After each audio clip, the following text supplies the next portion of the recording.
गोर लागै छी सम्पूर्ण मिथिलावासी के। एकटा पाबनि दिन मधुश्रावणी के जे दिन पाबनि शुरू हेतै तऽ हमसब केना कऽ करबै ओकर विधि लऽ कऽ एलहुँ हँ।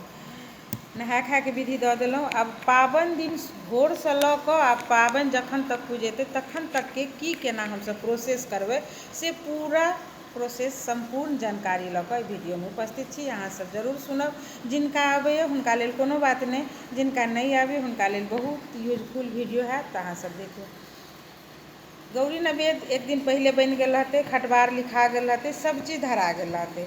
जाहि दिन पाबनिके दिन रहतै तऽ ओहि दिन कनिआँ एक दिन पहिले जे नहा खेने रहथिन तऽ ओहि दिन माथसँ नहि नहेथिन, किएक तऽ ओहि दिन तीज रहतै। तीजके दिन माथसँ नहि नहायके चाही आओर तेल नहि लगाबऽके चाही। तऽ कनिआँ अपन भोरे उठथिन, फूल पत्ती जे रहै छै जतेक रङ्गके फूल, लाल पियर उज्जर, जतेक फूल, उज्जर फूल एकटा डालीमे अलगे कऽ कऽ रखथिन जे विषहाराके चढ़तै। धान जे राति खन भुजायल रहै छै लाबा, से लाबा एकटा डिब्बामे सबटा धान अलग कऽ कऽ लाबा खाली बीछ कऽ एकटा डिब्बामे रखथिन। ठकुआ जे बनल रहतै गौरी नवेदमे से एकटा डब्बामे रखथिन। आओर फल फूलमे आम, लताम, केरा, कटहर जे एखनके सीजनमे छै फल फूल, मिठाइ, ओ चीज अपन गौरी नवेद लए अपन सरिया कऽ पबनैतिनके रखेतै। आसन लगतै, कनियोँके आसन लगतै, पुरहितनीके, जे पुरहितनी कथा कहथिन तिनकर लगतै। भऽ गेलै। ओकर बादमे जाकऽ से नहा सुना लेथिन कनिआँ आ खूब सुन्दरसँ सोलहो श्रृंगार करथिन। 15 दिन पाबनि होइ छै, एहिबेर 13 पूजा अछि तऽ 13 दिनमे मधुश्रावणीमे पटमाइश रङ्ग बिरङ्गके आओर खोँपा, जतेक रङ्गके खोँपा जूड़ा बना सकी अहाँसब बनायब, सब डिजाइन डिजाइनके बनायब आ पटमाइश करब अनिवार्य छै। कनिआँ तैयार भऽ जेथिन। भोरे गोसाउनी गीत ओहू दिन हेतै, जिनका जे गोसाउनी गीत होइत हैत से पाबनि दिन सवेरे उठि कऽ अपन गोसाउनी गीत गाबि लेब। आ साँझमे साँझ कोबर तऽ अनिवार्य जे छै से हेबे करतै। गोसाउनी गीत गायल रहतै, एम्हर सबगोटा तैयार रहब। एम्हर घरके जे माँ रहथिन, चाची रहथिन, बहिन रहथिन, से करोतर जे पूजतै से एम्हर खीरो बना कऽ तैयारी राखब अहाँसब, किएक तऽ पाबनि पूजि कऽ जे उठथिन तऽ करोतर पूजतै कनिआँ, तऽ खीर बनल रहत अहाँ सबके ठीक रहत। फल फूल रहत सेहो धो धा कऽ अहाँसब राखि लेब। एम्हरके तैयारी भऽ गेलै। कनिआँके जे साड़ी पहिरथिन से साड़ी पहिर कऽ तैयार भऽ कऽ सोलहो श्रृंगार कऽ कऽ लहठी सिन्दूर टिकली सबचीज कऽ लेथिन, सिर्फ तेल नहि लगेथिन। गोसाईं आगूमे जेथिन, गोसाईं आगूमे साड़ीमे खोइछ बन्हथिन। आब एतऽ हम इहो कहै छी, पहिले जमानामे जेना हमसब पूजने छी एकेटा साड़ी पहिर कऽ 15 दिन पाबनि केने छी, लेकिन आब लोकके की छै, खोइछदानीमे खोइछ लऽ लै छथिन आ सब दिन सब रङ्गके साड़ी पहिरै छथिन।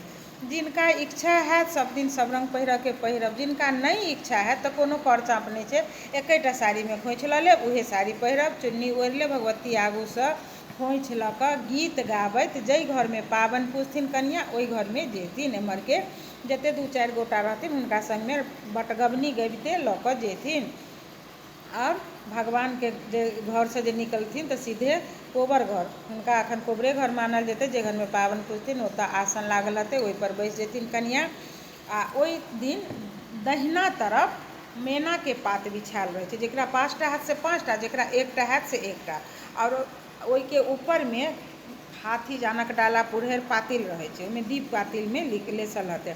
आ बामा साइडमे 5टा सरबामे दही, 5टा सरबामे चूड़ा, आ जकरा लिली मौनी होइत हैत सेहो लिली मौनी, कतेकके लिली मौनी होइ छै जे लास्ट दिन होइ छै, कतेकके शुरुओमे होइ छै, लास्टोमे होइ छै, तऽ ओहिमे श्रृंगारके 5 रङ्गके लिली डालीके दियाइ छै, एतेक टाटा बाँसके रहै छै बनल से।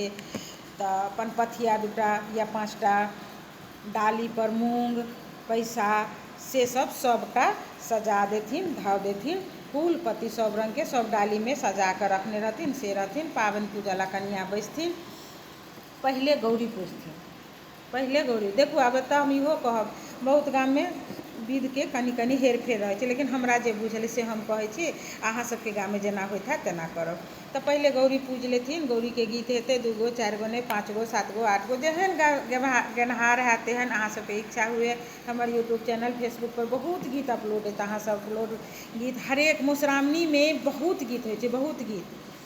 तऽ सब गीत हमरा चैनलपर भेटत, नूतन कण सर्च करब यूट्यूबपर आ भेट जायत अहाँसब। तऽ इच्छा हुए तऽ अहाँसब ओतऽसँ लऽ कऽ गाबि लिअ, या तऽ उहे गबा जोरसँ साउण्ड कऽ देबै तऽ ओहो सुनि लेब। तऽ तेना कऽ कऽ गौरी नवेद धऽ कऽ सबटा गौरके पूजा करथिन। गौर पूजा हेतै, गीत भऽ जेतै, तब विषहारा लिखथिन, तब विषहाराके गीत हेतै। नाग जकरा एकटा मानके पात छै तिनका पात पर नहीं लिखेतै, आ जकरा 5टा मानके पात छै तऽ 5ओं पर सिंदूर, काजर, पिठार, मेहदी, जाही जूही, चानन से सब से लिखथिन। आ ओकरा बाद पीढ़ी जे छै से पीढ़ी पर सेहो लिखथिन। आ कन्या जे सिरागू घरसँ निकलथिन खोइछ लऽ कऽ तऽ हाथमे केचुआ सेहो रहतै। तऽ बहुत गाममे केचुआके नहीं खोलै छै, बहुत गाममे केचुआमे 15टा सुपारी आ 15टा पैसा रहतै। जे पीढ़ी पर जे नाग लिखायल रहतै तऽ पहिले सिक्का, ओहिके ऊपरसँ सुपारी धऽ देबै, रंगल सुपारी रहै छै। आ तकरा बाद ओकरा जे गौरीके जे मंत्र छै से गौरीके मंत्रसँ अहाँ एना एना कऽ 3 बेर गौरीके मंत्र पढ़ि कऽ एना कऽ सिंदूर जेना लगबै छी से लगा लेब। विषहारा लिखा गेलै। एम्हर बिसहरिके गीत सेहो अपन 2 गो 4 गो 5 गो जे हैत से गायब। ओकरा बाद पाबनिके गीत हैत आ तब महेशवाणी हैत। तऽ बहुत गाममे विषहारा गीत भऽ जाइ छै। एम्हर फकरा कहैत रहै छथिन, बीनी कहै छथिन, जे पुरहितनी जे रहथिन जे कथा कहना रहतै से बीनी रहतै। ओकरा बाद कथा हैत। कनियाँके कथा सुननाइ एकदम अनिवार्य रहै छै। कतबो हल्ला गुल्ला किछु हुए लेकिन कनियाँ अनिवार्य भऽ कऽ कथा सुनथिन। जे पुरहितनी कहथिन से कथा सुनि कऽ ओकरा बादमे जाकऽ से ई कथी कहै छै केचुआमे के जे रहतै कतेक ठनी खुलै छै तऽ ओ फेर उठा कऽ धऽ लै छथिन, आ कतेक ठनी नहीं खुलै छै तऽ अलगेसँ रहै छै सुपारी आओर पैसा, ओ नहीं उठै छै। जिनका अहाँ सबके जेना हैत, सबके गाममे सब रङ्गके विध छै, ताहि लऽ कऽ ओहिना अहाँ सब करब। एहि तरह सब चीज विधि विधानसँ पाबनि पूजि लेथिन। आ फूल बेलपत्र तऽ सब दिन रहतनि, जाही जूही सबटा। तखन विषहारा गीत गेलाके बादमे उठि कऽ आ डालीमे जतेक फूल पत्ती सब रहतै से सब सबटा मैनाके पात पर छिटथिन आओर पीढ़ी पर छिटथिन। आओर हाथी जे रहै छै ताहिके सजेथिन खूब सुन्दरसँ। जतेक फूल हुए अहाँ सबके खूब रङ्ग बिरङ्गके फूलसँ मैनाके पात, पीढ़ी, हाथी, गौर जे पूजने रहब से झाँपब, खूब नीकसँ सजा बजा लेब। कथा पिहानी भऽ जायत, महेशवाणी गाबि लेब। जकरा जे इच्छा हैत गीत गाबऽके गाबि कऽ ओकरा बाद गीत गाबिते गोसाउनी गीत अथी भगवती गीतके मिनती बटगबनी कहिते भगवती घर जायब। बटगबनी कहिते, बटगबनी भेनाइ एकदम अनिवार्य छै।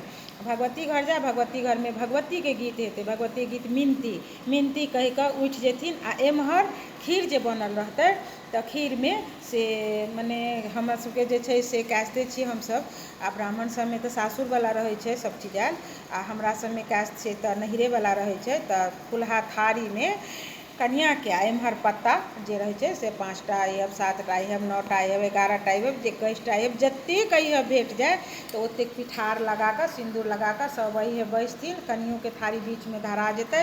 कनियाँ गौरीके सपरी हाथमे लेने रहथिन आ गौरीके मंत्रसँ एना एना गिरक नहि चाही अन्न पर, एना एना एना एना करिते गौरीके मंत्र पढ़िते जेथिन। 3 बेर एना कऽ घुमथिन आ सिन्दूर लगा लेथिन। ओकरा बाद कनियाँ कनि ओहिमे सँ किछु खा लेथिन आ तकर बाद जाकऽ से ओ जतेक लोक आयल रहतै से करोतर पूजि लेथिन। करोतर पूजलाके बाद चलि जेथिन। कनियाँ अपन खा पी कऽ कनि आराम करथिन। फूल लोढ़ऽ फेर साँझमे जेथिन आओर रातिमे एथिन तऽ फेर साँझ कोबर हैत आ दीप लेसथिन कनियाँ। 13हो दिन, एहिबेर 13 पूजा अइ तऽ 13हो दिन अपनेसँ हाथ पैर धो कऽ साँझ बत्ती देखा कऽ ओकर बादमे जाकऽ प्रात भेने फेर जे गौर जे हल्दीके बनल रहतै, जे गौर पूजने रहथिन, ओ गौरीके भोरेमे उठि कऽ ओहि गौरीमे सँ कनि हाथ पैरमे लोक लगा लैए आ हुनका जलमे प्रवाहित कऽ दै छै, गोर लागि दै छै। आ फेरसँ सब फूल पत्ती साफ कऽ कऽ आ फेर भिनसरसँ वएह प्रोसेस हेतै। भगवतीके घरसँ जेथिन, खोइछ पहिले लिया गेलै, आब नहि लिएतै, गोसाउनी गीत आब एके बेर लास्टमे हेतै। तऽ एहि तरहेसँ पाबनि होइ छै। एहिमे बहुत किछु हैत, भऽ सकै हम कहीँ छुटिओ गेल हैत आ बहुत किछु अहाँ सब कहबै जे ई चीज नहि कहलिए, तऽ जतेक याद पड़ल है ओतेक कहि देलहुँ। फेर कोनो चीज कहब तऽ हम कोशिश करब कहि देब। आओर ई वीडियो केहन लागल अहाँ सबके जरूर कहब। पाबनि दिन जिनका नहीं जानकारी है से जरूर सुनि कऽ तैयारी कऽ लेब। गोर लागै छै सब।